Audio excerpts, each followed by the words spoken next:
Here we go again.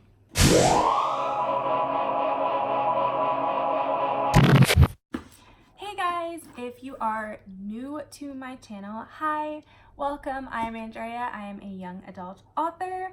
And if you are returning to my channel, hey, I'm so glad to have you back.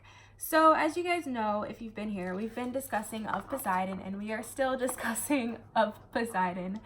I think this is episode 9 of this series, and I've lost track of how many installments include this book. If you are new here, just know that this series contains a bunch of spoilers, and honestly, don't watch it if you don't like spoilers or you want to read the book, because it will ruin it for you. It's very in-depth, and you just don't do it.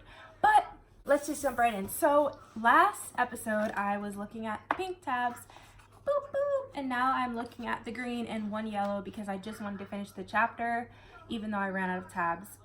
I think the way I'm doing it is every 10 tabs I'm making a video, because 10 is enough for a pretty long video. So all right, let's just get started. So I think we left off, where did we leave off? We left off with Emma thinking that her hitting her head caused her to get these Serena ability things.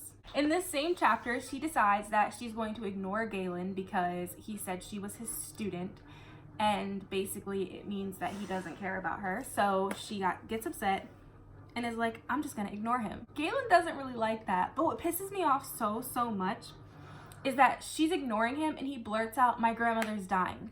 And I automatically knew that was a lie, but the fact that he says his grandmother's dying, they're going to visit her because her last dying wish is to meet Emma, and her mom agreed to let her go with him all the way to Florida, mind you, they live in New Jersey, to meet his grandmother because her dying wish is to meet her grandson's girlfriend. Like, who, first of all, who buys that? Because that makes no sense. That would never ever happen, ever.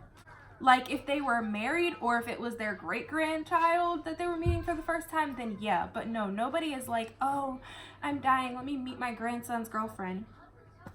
Again, just something completely unrealistic in this book. Like, honestly, just make up a better reasoning behind it. And she's pissed off at him when he tells her this, and she's really thinking his grandmother died, so he's a complete dick for this move too. Like, you just have to blurt that out because that's important to mention, that he was a dick for that. Moving on. Okay, so this really bothered me, right? But before this happens, before we get to that, Emma goes out into the water over in the Gulf of Mexico, and she sees 2 sharks, I guess, eating something. What bothers me is the fact that when she was pulling Chloe with the shark, she literally told the shark stop. But she freaks out when she sees these sharks. She's like, oh God, they're gonna eat me. Like, just do what you did before, honestly. And then this next part pisses me off too, because Galen, right, he gets upset with her. He's like, you're not supposed to go in the water without me. Like, don't go in the water without me. And she goes, you can't tell me what to do. You can't tell me how to live my life. Bruh, he's so freaking petty for this. So he's like, oh, I can't tell you what to do because I need to control you. Like, I'm just paraphrasing, obviously. But because I need to control you, I'm gonna do something to make you upset. He takes her to the bottom of the freaking ocean, and there's a huge whale, a sperm whale. They weigh like tons, in case you guys don't know. They're freaking huge. She's terrified. And he's being so ignorant. He's just like, she literally says to him like 1,000 times, like, please stop. I just want to go up. I just want to go up. And he completely ignores her and keeps telling her, just talk to the whale. I thought you said you wanted to be in the ocean. And she's like, I'm sorry. I should have listened to you, blah, blah, blah. Like, this whole scene is so irritating. Like, no, you shouldn't have listened to him. No, he shouldn't be bossing you around. And why are you keeping her down there? She doesn't want to be down there. She doesn't want to do it. I understand you're trying to test something, but there's plenty other opportunities to test something than scaring the crap out of her. Honestly, when you were taking her to the aquarium right after this anyway, why would you do this? And why would you continue to try to force her to talk to this whale after she's told you 1,000 times she's uncomfortable, but you supposedly care about her? That really pisses me off. Like, if I'm uncomfortable and I don't want to do something, stop trying to make me freaking do it. Like, that's disrespectful. It's ignorant. It's not going to make me like you. It's not attractive. It's not cute. Like, take it out of the book right now. Really? No. But I'm going to just dial back. So she starts interacting with said whale. But before she starts interacting, Galen is actually able to calm her down. He's just like, hey, I'm just trying to test something. I'm just trying to show you that you're really special. This, that, and the third, which It would have been cute had the situation been different, I guess, but the situation wasn't, so yeah. Once they get out of this water and she figures out that she can do all this stuff, she talks to Galen and she's like, well, I guess my parents can't be my parents because I got all these abilities and they're completely human. Completely human. And Galen starts telling her how Rachel did a background check on her, pulled up all her medical records, all this other stuff, which, by the way, completely illegal without her permission at all. And this is where I love Emma, because she legit snapped and was like, you had no right to do that. This, that, and the third. But then she gives in just by him saying, oh, I'll tell you where I get my money. She's just like, man, I really want to know where he gets his money, so I'm just gonna like give in. Instead of literally just continuing to be upset, because who wouldn't be upset that he invaded your privacy? And it's completely illegal again. But hey, she's likable sometimes, and other times she's just freaking stupid. Just be honest here.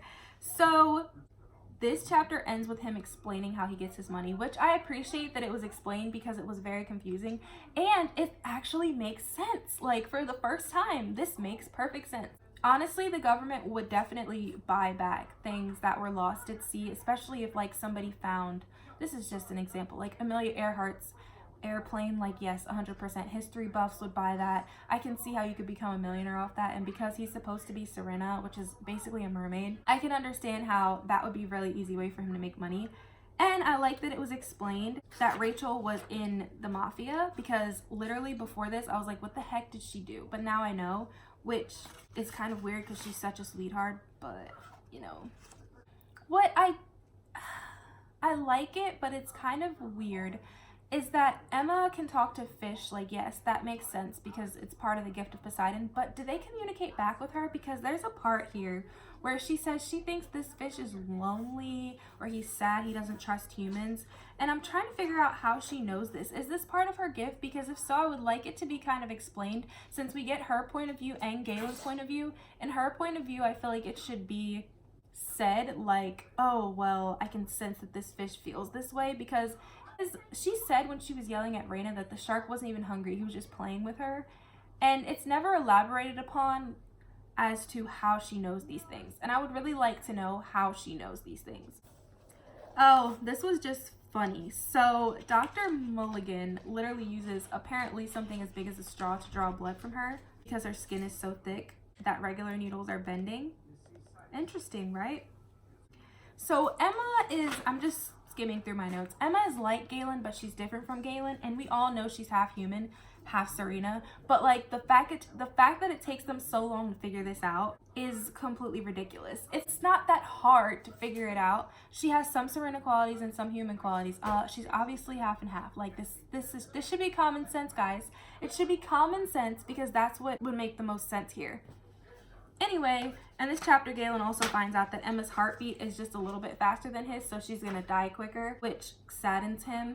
It's not really important, but it's just something I felt like mentioning. She's still gonna live to like 175 years old as of right now. Oh, this made me so upset. So Emma's like, well, my powers didn't come until I hit my head, and Galen's like, maybe they were there all along, you just didn't know to test them. And of course she asked if he's talking about Chloe, and it literally pissed me off, guys, that he said yes. You're talking about her dead best friend. You should have said no. Even if she was thinking that, you still should have said no, because that's disrespectful and hurtful on so many different levels. And you claim that you care about her and you like her, but you're gonna say it's her fault. That's basically what you're saying, that her best friend died. You and Raina should just burn for that. And I'm not sorry for it. That was just rude. I have a love-hate relationship with Galen, and it's majority hate, honestly, because like the things he does are just so freaking stupid, and the way he reacts to things is so dumb. It's just ridiculous. We'll talk about that in our overall discussion, because these are not meant to talk about that type of stuff. But so when they do the x-rays and things, they basically find out, finally he figures out that Emma is half Serena and half human. And Galen finally tells the story of how King Triton and King Poseidon basically, he talks about Atlantis, and he basically says that King Poseidon used to live on land, and he was mating with humans, and he had half-breed children, and people that were with him had half-breed children. right? Okay, so if you knew that, it would kind of make sense that Emma would be half and half, wouldn't it? Because you knew that from the jump. You just assumed that because she's an abomination, or it's an abomination to have a half-breed, that she had to be full Serena. But you're also freaking stupid because Torf told you. He basically told you that her mother is Serena because the Serena he sensed went to her house. Who else lives at her house? Her freaking mother. This is common sense. It's really not that difficult. Like, if you're reading this for the first time, you should get this immediately because that's what would make the most sense, right? Right? Or is it just me? I swear they're just idiots because it all adds up so much and they just don't get it. Like, from the very beginning, they should have figured out, oh, well, Emma's probably half and half. And when Torv said that there was something leading to her house, Galen should have been like, it's probably her mother, because that is literally the only other person she lives with. Like, I cannot fathom how that would be so hard to figure out. But I digress, because apparently I'm smarter than the main characters in this book. Anyway, so Dr. Mulligan is honest with Emma, and they still don't freaking figure it out. Let's just talk about it. He tells her that her dad must have known, her new doctor must know, and her mom must know. And still, they don't put together that her mom is Serena. Like, that's what you would think, right? Okay, well, her mom's clearly Serena, and her dad was the doctor, because her dad died of cancer, right? That's a human disease, I'm assuming, because they never mention it about Serena that they catch diseases or anything, even though I would assume they would, because all species do. Whatever, I digress. Anyway, they still don't get it, and it just pisses me off. And it pisses me off that it took them up to the end of chapter 19 to figure out that she was half and half. And then she gets upset because she doesn't belong with the Serena, she doesn't belong with the humans, and she's just in the middle, which I kind of understand. But she didn't know any of this until now. So she could probably just go on pretending that she's human, or she could play around the water more often. Like, I just feel like she doesn't want to be Serena anyway because she wants to go to college. She wants to get scholarships and everything. So why does she care that she's half and half? You were never going to go live with the Serena. Why do you care? You should just be happy that you can hold your breath for like 2 hours and just act like you're normal, because up until now you have been. I mean, I get why it's frustrating, but at the same time, you were never going to go be with them. Ever. That was never your plan, so you can't be mad that you're not really supposed to be with them. Anyway, I can't wait to find out what happens now, because I'm on page 221, so there's only like 110 or 115, give or take, pages left. I might finish it by the end of this day, and hopefully I do, because I really just want to finish up with these little recordings, because there's so many of them, and I really want to be done with this series for you guys. Especially, at least involving this book, and I want to get to the next books because I already know how this ends, and these are ranty like reviews. Alrighty guys, well, this one is still kind of long, and if I record another one, it'll probably be this long again. So I'm going to do what I've been doing, and I'm going to just see you guys in the next episode. So if you like this video, please leave a like down below, comment, and subscribe to my channel. And thank you guys so much for watching. I can't wait to hear all your great opinions on this review. And I will see you guys in the next episode. Bye!